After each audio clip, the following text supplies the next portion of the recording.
Welcome to the OnePride podcast. So we took all things Detroit Lions news and rumors. We are live here at noon Eastern time, a different time if you're in a different time zone. And I don't feel like looking at the other time zones. I got to keep it a buck. So we're going to talk about our beloved Detroit Lions today in this absolute off-season mode. Yes, off-season mode, but we have a mini camp this weekend.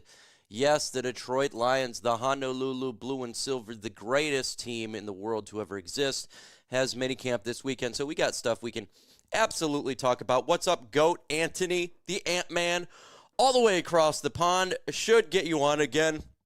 Starting getting back in that mood, and the juice is running for this up-and-coming season. Still not fully there yet. We got to wait, obviously. I think still last off-season is still on me from all of last year, still on me right now, but super excited to get into the 2025 NFL season and see if the Lions can make it to a Super Bowl and win the whole thing. I would love a trip to San Francisco in, it'd be way at the end, right? The Super Bowl, I think it would be great. So we would love for that to happen this year, because it's never happened before.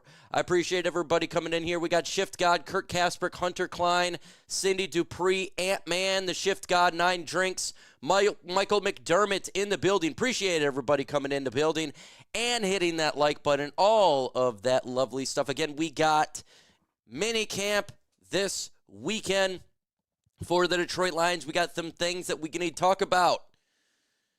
And there's going to be a lot to talk about, and I think the offensive line is the most intriguing position to be watching here at minicamp. Why is that? Because we have 2 new players, and I'm very curious to see these players are practicing and or lined up, and we're talking about Tate Ratledge and Miles Frazier, the guards that we picked up in the draft.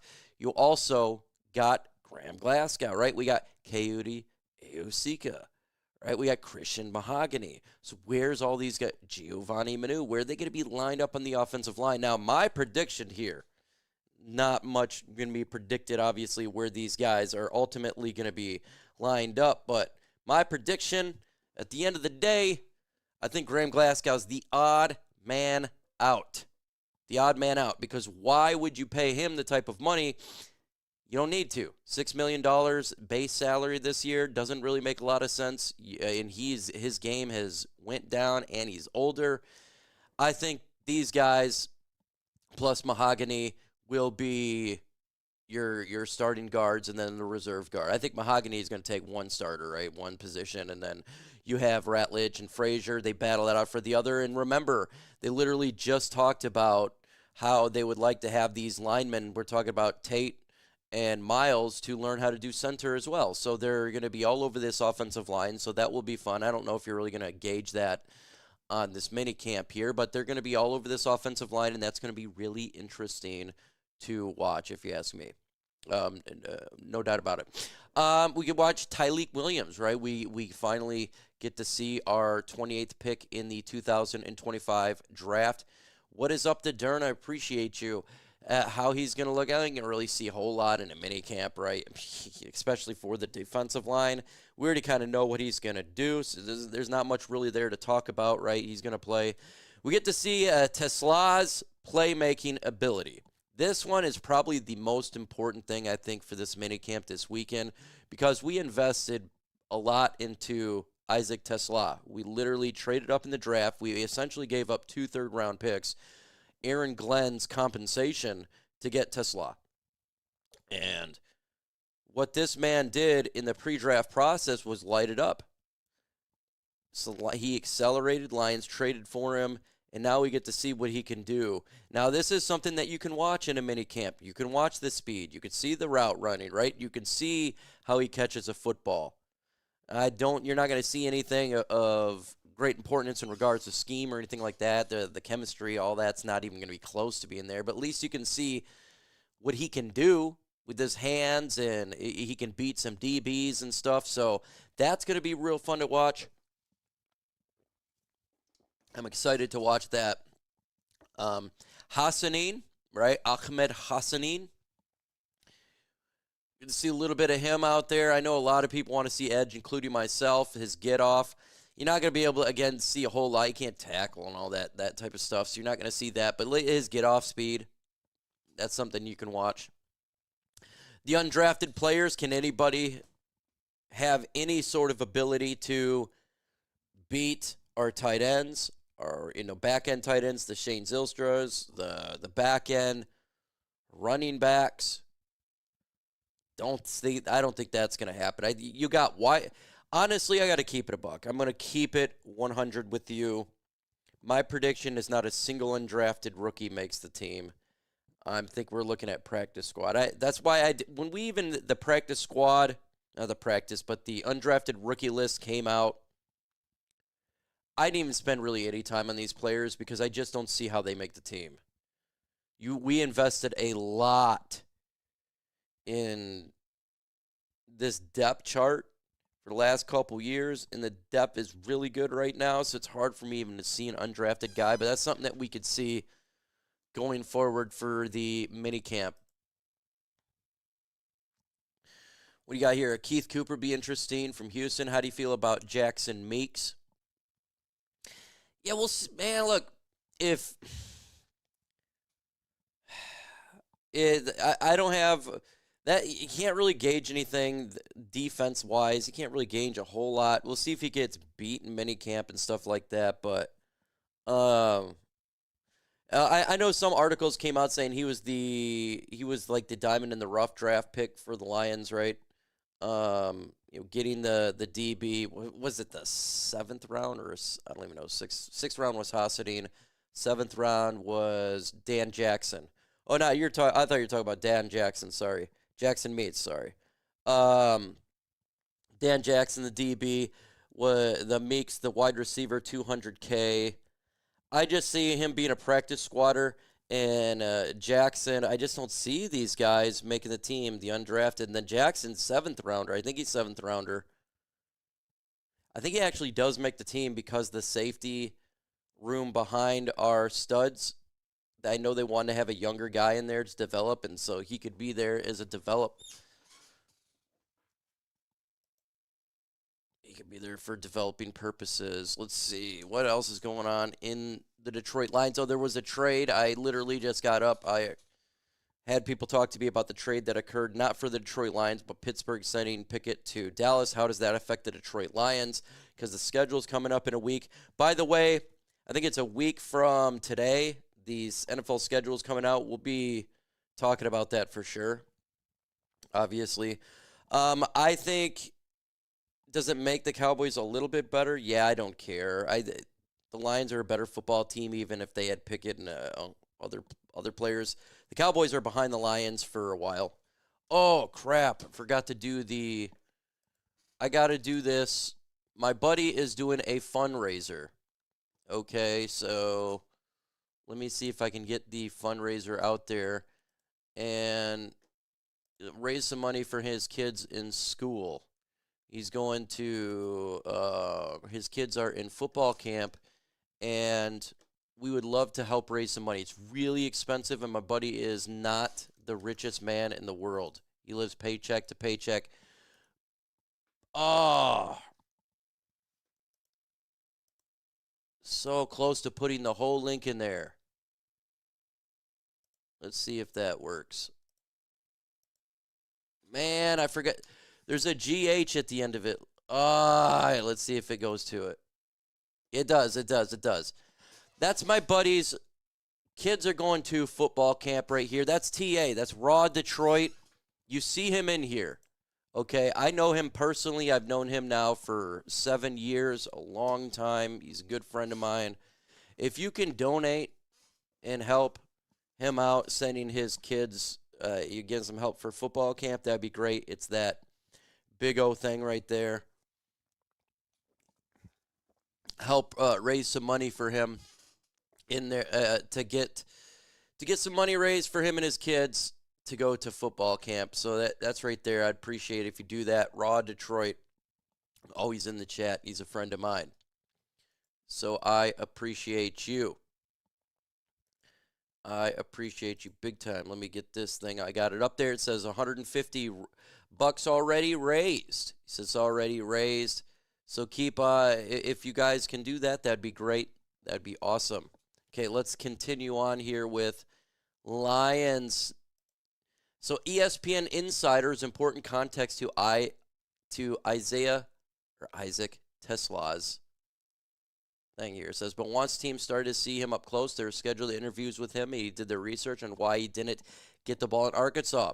It wasn't because the attitude or work ethic issues. His personality shined in the process, becoming Detroit's GM Brad Holmes' favorite player in the draft. Some attributed his low production in college to lack of communication and inexperience at quarterback. Going to Arkansas in a higher production the year before is dipped down. Just the explanation here. I thought he was handled very professionally, Holmes said. And the reason they believe it dipped, and everybody is talking about it, what's up, Mr. Big Chug? Appreciate you coming in here, is they believe is the quarterback position. And that was really it. So they believe the lack of production was when he went to Arkansas in the quarterbacks. That's why he did so good in the testing. He did really good in the Shrine, and that's how he got noticed, and the Detroit Lions ultimately drafted him and ended up being a great. Well, we'll see. We'll see if it ends up being great. It could be, not great, but we'll see if it ends up being great. Folks, if you got questions, throw it in the comments right now. My phone is going lit right now. Here, 1 second. I don't know what's going on, but I'm getting hit up by a lot.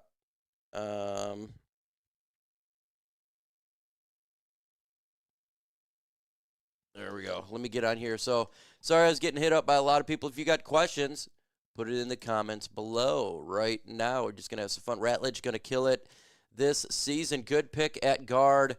I love the going offensive line, 100%. That's the way to, I have no problem with that. And if you look at the NFL and you look at what they did in this year's draft, all the teams, they was drafting line early, often.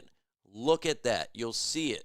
They were drafting offensive line, offensive line, offensive line. It went early. I think they were expecting even to get a lineman like a Donovan Jackson or somebody else, Gray Zabel at 28. But if you look in the draft and how it fell, so many linemen were getting drafted early, and that's the result of what was going on here. 9 Drink says, I was going out the door to Taco Bell. Magic Mike alert came on. I'll have to wait. 9 Drinks, cray, man. You can always get that yummy Taco Bell, too. Get that food in your gut, man. Got to do it. Got to eat. Brandon Graham was praising Hutch on Good Morning Football today. Yes, Brandon Graham, I think he's retired now, right? Did he decide to retire? I know he's a quote-unquote free agent, but I think he's retired.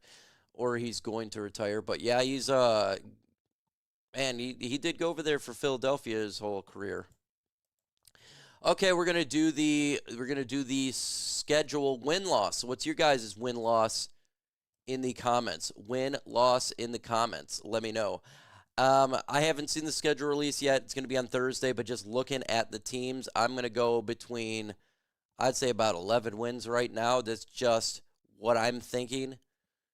It's a tough schedule, folks. It's really, really tough. And we have I would like to see one edge adding to this football team to help compete with the Philadelphia Eagles, right? Because that's who we're ultimately competing with is Philadelphia, the Washington Commanders. They got a good squad over there, right? But they're the bigger teams right now in the NFL. With regards to roster development and how it's looking. Do you believe Z will be back? I hope so. I hope he'll be back. 9 Drinks. It doesn't. There's zero excuses to why he's not on this team right now in regards to finance. Okay, so I don't want to hear we don't have the money.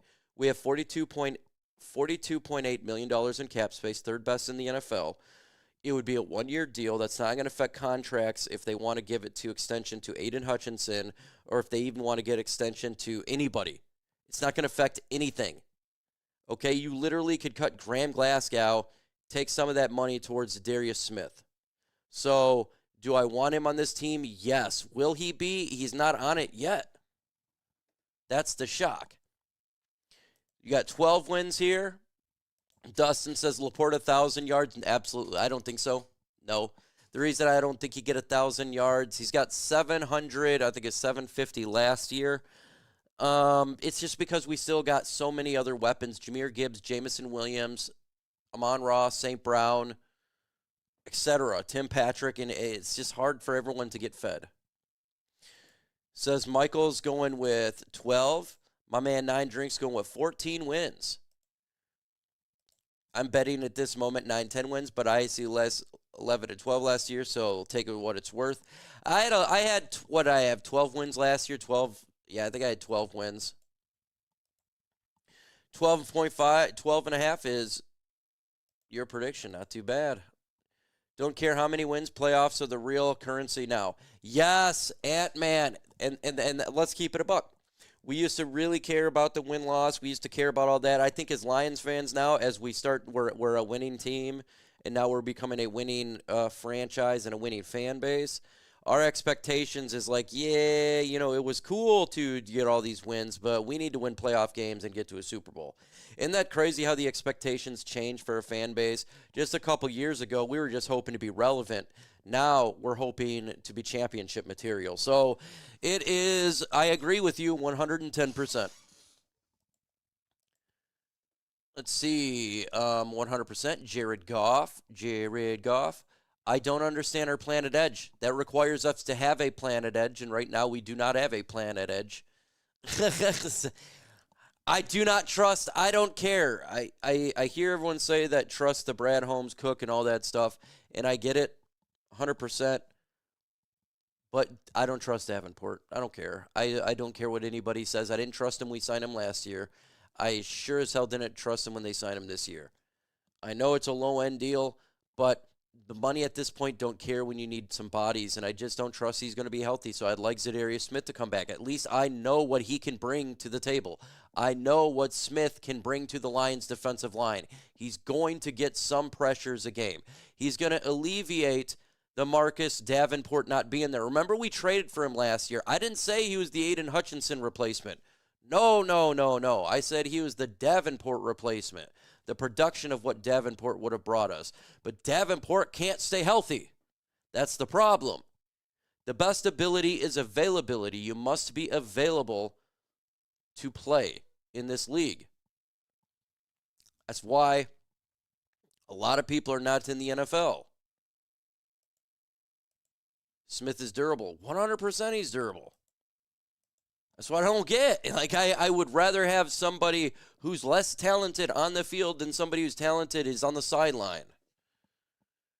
I hear people saying our division is better, but Chicago, Minnesota are unproven, and the new quarterbacks, they may suck or good. I don't think they're going to suck at all. J.J. McCarthy, all they got to do is put a corpse behind the Minnesota Vikings team, and they get 10 wins. That team is stacked with talent. You look what Darnold did for them. Darnold's not a good quarterback, so I think they're stacked as a team. They're just unproven at quarterback. Chicago Bears, they got talent. We got to see how Ben Johnson does, right? He could be a bust or a boom. You don't really know. Green Bay Packers are Green Bay. It is a tough division, extremely tough division. I think all teams are ultimately going to be within 1 or 2 wins of each other. Maybe the Bears a little bit below everybody else by a win or 2, but ultimately I think that this division is one of the toughest in the league. You got the AFC East is tough with just primarily 2 teams. Yeah, it's not that tough. I think Giants suck. I don't think the Cowboys are much of a threat. They're a distraction more than anything. Let's see, I would prefer that we get Z back because of his incredible durability. Yes. There's nothing wrong with having a player that you want like him back. Nothing wrong with that. I'm going to post this again. This is my buddy TA's fundraiser. I'm pinning this in the message, trying to help his kid able for football camp because this stuff is super expensive. Let's see. If you got questions, throw it in the comments below. Let's see. The Dern, hashtag Mikey. Tesla will take over Patrick's by mid-year. Thoughts? Dern, it's very possible that could happen, right? They're a clone of each other. I think Tim Patrick's got to be real cautious, right? But the thing is they're both good. I really like Tim Patrick, but clearly he is the Tim Patrick replacement. And if he's out there doing well, he could replace him mid. I think you're going to see he's not. I won't go with that. I'll go with you'll see him getting more opportunities. I wouldn't say necessarily completely replace Tesla. I just say more of getting more opportunities. Like you start to slowly put in the game, a couple plays here and there. That's my thought. Shift God. Here's my early prediction release. First game at Washington, Thanksgiving, Green Bay or Minnesota finale Bucks. Well, finale can't be Bucks. It's going to be the NFC North, and we went against the Vikings twice. So I fully expect the last game is going to against the Chicago Bears. I think what's going to happen is the Lions will face the Bears probably in Chicago on the final week because we've played home in the final 2 weeks. The last 2 seasons, I think we'll be in Chicago for the final game of the year because it's Ben Johnson. So I think of that. Or Green Bay. But we did Green Bay a couple years ago, as you can remember. So I'm going to think it's going to be Chicago. First game. You know what? First game, I'm going to go with Chicago, too. Chicago. Because of the Ben Johnson thing. So you start out, and then you end it. Let's see, that's just a guess. For the Thanksgiving Day game, I say Vikings. The Lions will face the Vikings because we faced Green Bay and Chicago the last couple years. I say the Lions will face the Vikings on Thanksgiving. Let's see. We're going to have, I'll say we'll have 6 primetime games, not including Thanksgiving. So 5 normal, 6 with Thanksgiving. And that's what I'm gonna go with. That's my prediction. We're gonna start with Chicago and end with Chicago. After the last 3 cardiac seasons, my heart can't handle any more heartbreaks. I sat through 50 seasons of suck. I'll get excited when we win the NFC Championship game. No more hype, just win it all. Well, you can get excited, Brett. Look, guys, I know we didn't win a Super Bowl, but man, we went 15-2. And I don't know about you guys, but I went and rewatched some of these videos and the highlights of the Lions and Vikings yesterday, Lions versus Texans, because I was enjoying it and I like to reminisce. And even though we didn't win a playoff game, even though we didn't get to the Super Bowl, I got to tell you what, it's really good to see our team being just good. It's great to see the Tigers be good. The Pistons, they took the next step. So it's good to see that. Let's see. Where do you want the bye week? Halfway through the season, I think like week 9 would be ideal bye week. I think the Lions will get it because we had an early bye week last year. Maybe week 10, week 11. I think it's going to be mid to later because last year was early. So we got to think like the opposite of last year, right? I thought it would be the Eagles too, Dr. Detroit. But I could see the Eagles being week 17. Week 17, right? Because if you look last year, what was week 17? It was Lions and Vikings, right? Lions in San Francisco last year. And they assumed San Francisco was going to be good. So I think that it will be the Eagles and Lions week 17. I wanted it to be week 1. I'm with you. I wanted it to be week 1. But the more I think about it,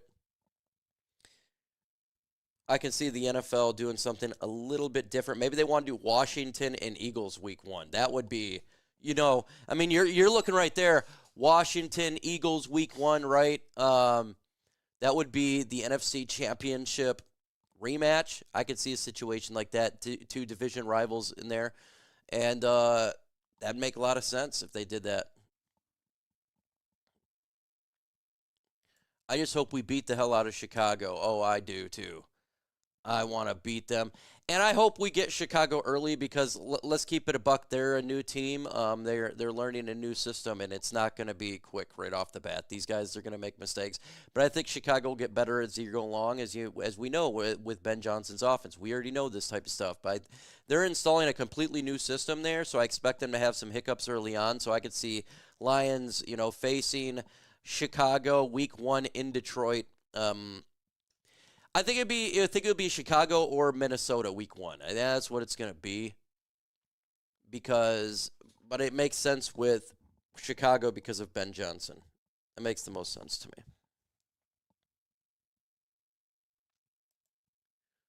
I'm starting to lean towards a Rams-Eagles as first NFL opener. Lions will get another Monday Night Football slot, Sunday Night Football slot. Rams-Eagles, that would be a good one too, Rams and Eagles.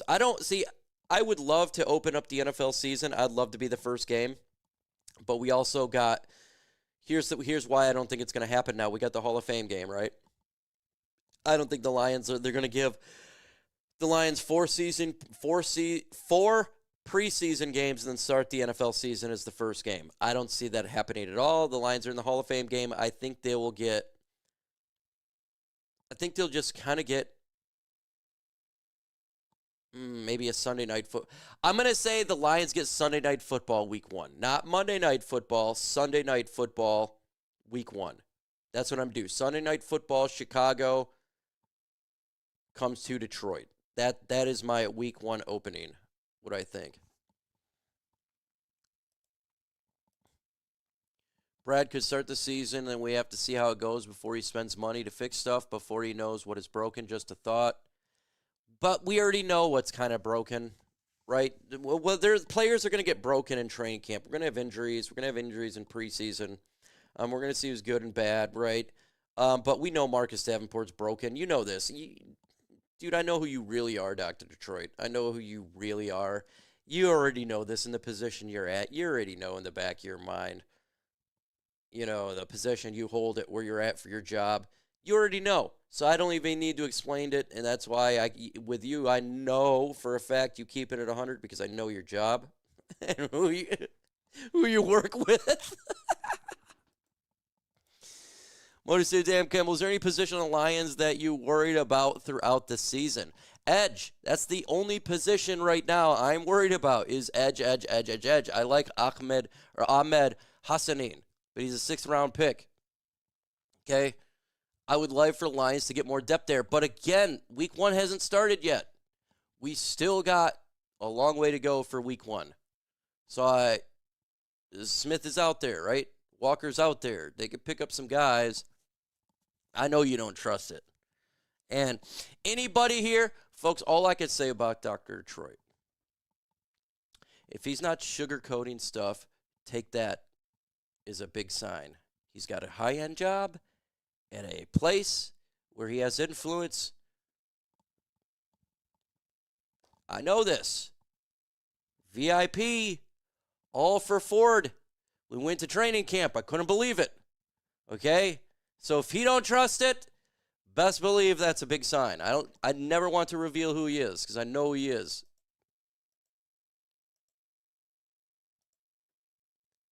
Dr. Detroit knows what he's talking about. He's very well connected. It's so hard. You never want to tell anybody anything, but all I know is it's 100% the facts, man.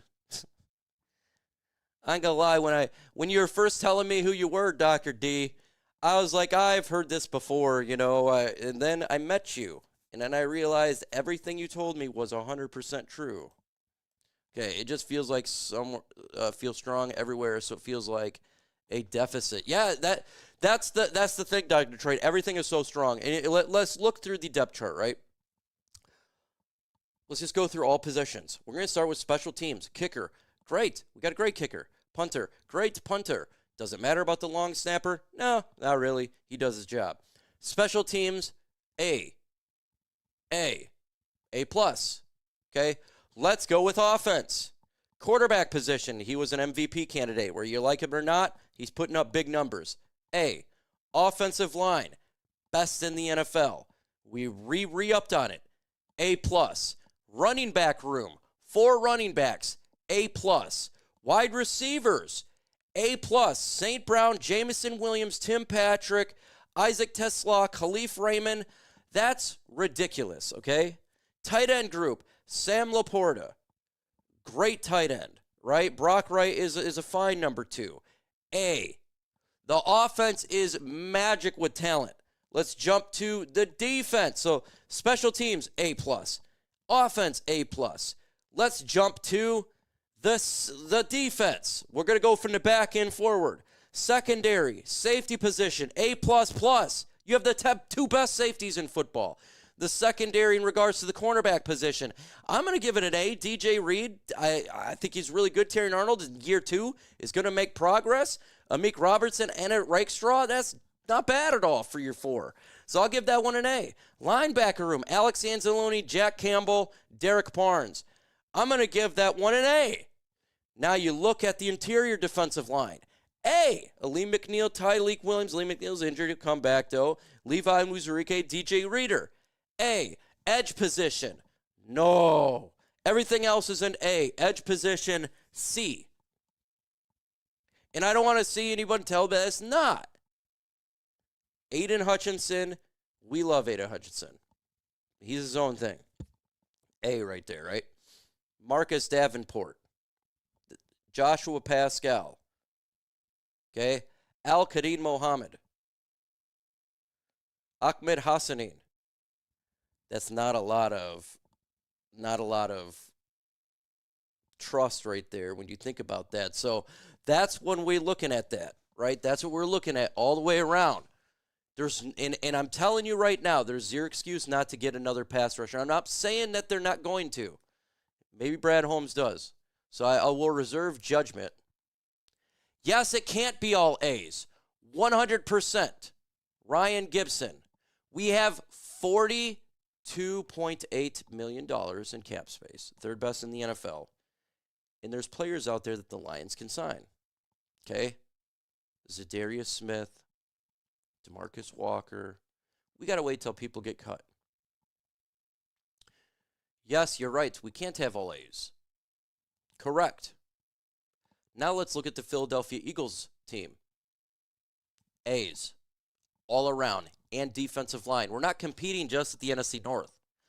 We're trying to win a Super Bowl. We're in the deep dark abyss that Dan Campbell talked about. With the 3-4 teams that are in the deep dark abyss when they're in the ocean. All right? But you got to strangle the Philadelphia Eagles. You got to put them under the water. You got to drown them. You're not going to drown the Philadelphia Eagles right now.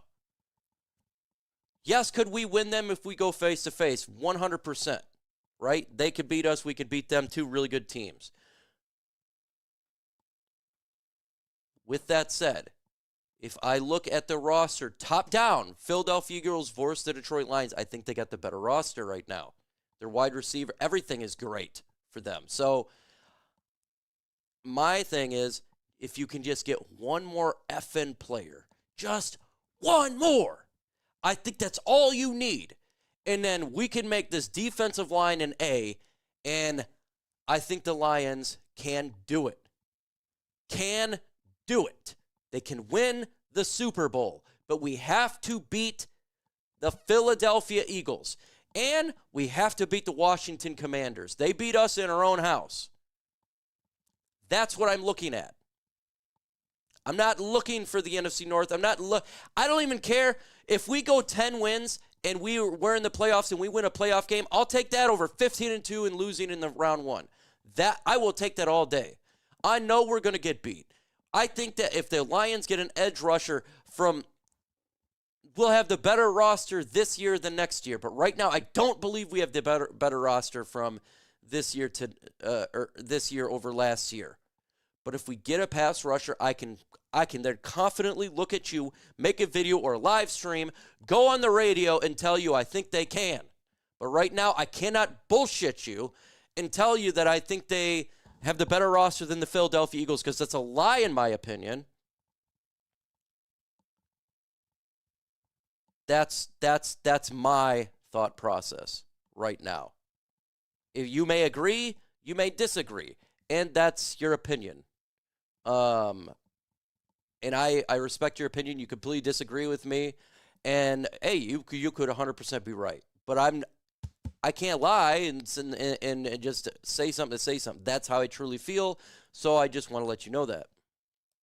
Just one more player sounds like a silver bullet syndrome. Yeah, well, that's what I just need. Just one more. Because the excuses about the defense last year of injuries 100% correct. I'm not going to even argue with that. We got savaged and ravaged with injuries, and it killed us. And that's why I'm not too worried right now about Lee McNeil early on. Right, I'm more worried about the playoffs. So I know a lot of people want to see, you're worried about him. I'm not too worried about the beginning of the season. I'm more worried about the end. I think the Lions are going to make the playoffs. Right, so I just want to be fully healthy for when we do go to the playoffs to whoop ass. That's it. So I trust Aleem will be there. And look, maybe my worries is completely off-guarded. Brad Holmes, he picks up a guy, or hell, Davenport comes out and he plays well. Khalid Muhammad takes the next step. Hassanin is better than expected, right? He's not development like I thought. Maybe I'm completely wrong. Brad Holmes is a general manager because he's better than me by far at his job. There is him, and there's me on the ground eating fucking gummies and stuff, okay? Eating paper wrappers and licking windows and crayons, okay? He is way better at his job, but me just looking at this unbiased opinion, that's my true feeling. Can you imagine humiliation of losing to Ben Johnson and the Bears? It would be absolutely humiliating. But guess what, guys? We're going to lose to the Bears eventually. Folks, we're not going to go 6-0 every year. And I think this is something that we need to really, because I think we're going to lose games in the NFC North this year. I don't think we're going to go 6-0. And it's going to happen, right? The Bears will eventually beat us. The Packers will eventually beat us. The Vikings will eventually beat us. Why is that? Because this is the National Football League. This is the NFL, and it's going to happen. We're going to lose a game. We're still a great team, and I already know it. If we lose early on, or if we lose, I'm going to hear, oh, this over, blah, blah. It's not over if we lose a game here and there. 15-2 is not going to happen every year. So freaking unrealistic. We need to have confidence on the other side, on the other edge spot. It's obvious that the fan base is concerned beyond the outside of the professionals that are saying the same thing. So it's not warranted at all. And when Dr. Detroit says this, folks, you got to trust me. He's connected, okay? Just trust me. Trust me, okay? If he's saying this, he's not just a guy on the side. I met him. You got to trust me. So if he says it, they're concerned too, okay? May not be what you're seeing, but he brings me confidence in this. When he says this, brings me confidence because I've been concerned about the edge position. See, it's okay, Mike. A lot of people feel the same. Yeah, 100%. I do feel the same. And look, if you completely disagree, I'm not even going to argue with it, right? That's just my opinion. It is. I just would like to see another player there. I would. And here's the thing, too. And if we do have injuries on offense, I'm not going to rip on Brad Holmes. We can talk about the defense, right, the depth in the injuries and the edge position. I'm going to tell you right now, if we start getting savage with injuries on the offensive line or, all wide receivers, I'm not going to get mad at Brad Holmes because the depth there right now is absolutely great. So it would just, he's done the best he could. I would say nearly the whole team do a little bit better at safety, and I'm not even worried about that in edge. That's other than that. So when it comes to Brad Holmes, he's a phenomenal general manager, but I am picking apart the edge position. I'm going to continue to do it until I see this thing corrected. It's something that is annoying. It's quite annoying for me. So I will continue to do that. Thank you for that super chat. I didn't even realize this. Oh, my God. I'm so sorry. Let me get this up here. Man. So sorry about the super chat. Kendrick Smith.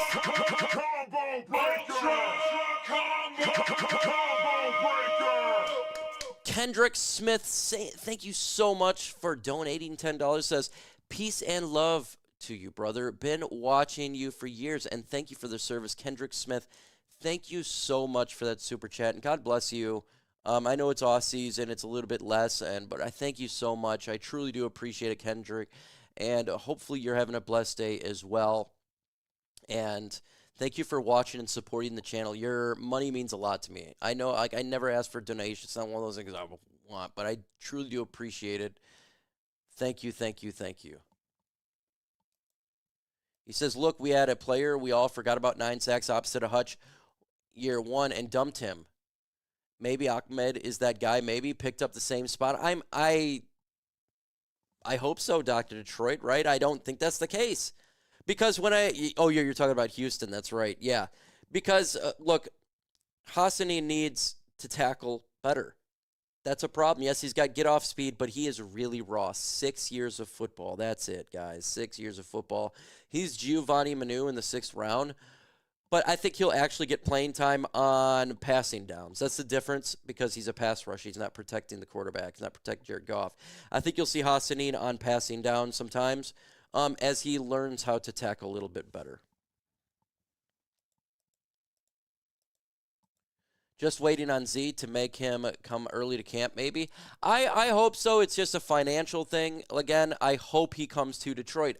If he signs with the Lions, I will make a video and say I think that now the Lions are up there with the likes of the Philadelphia Eagles. I just think they're a player away from that. I think my opinion, how you build a team is you got to have a lot of people on the defensive line, not just a handful, not 4. I would like to see a lot.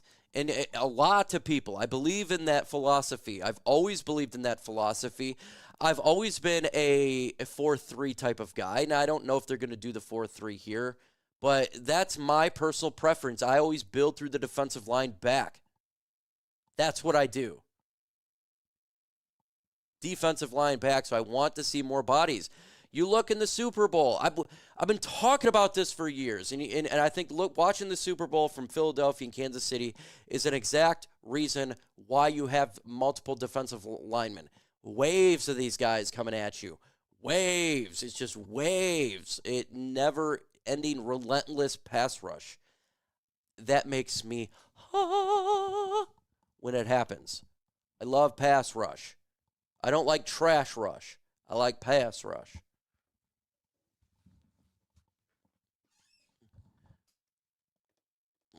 Ahmed Hassani is super raw, but yeah, he's super raw. But unlike Giovanni Manu, where he didn't get any playing time, Hassani will get some because he can.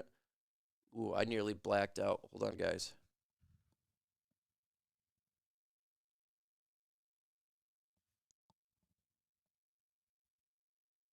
Sorry about that. I nearly black out sometimes. I get really my head gets really foggy sometimes. I nearly just blacked out. So holy crap, I nearly just passed out live. I had to hold my head up. So it's how I black out every once in a while. So I may have to get some chocolate or something. That was weird. What's up? What's up, Adam Patriot, my man in the Army? Appreciate you, bro. I've been talking. I've been speaking to Stanton, man. Remember Stanton? He's hitting me up on Facebook a lot. We gotta get together and have some drinks and have some smokes or whatever, man. I was on Ahmed mid last season. I knew he was going to be a Lion. Really? Well, a hell of a pick, Brent. That is a great pick. Yeah, he's bigger than Houston. He's a big guy, right? I think they even listed him at 273 with his size. He's definitely bigger. He's bigger. He's got the prototypical size length, right? A little bit short. Other than that, though, I'm not worried about the height. He's got the body build. He's raw. He's fast. He's got great get off. He just needs to learn. He needs to get in some practice. That's really it, man. There's nothing wrong with that. And I don't mind them taking a project player. I think that's perfectly great. He's a 6th round pick. Like I'm not gonna worry about that, folks. Make sure you subscribe to the channel. I'm about to get off here and end this stream.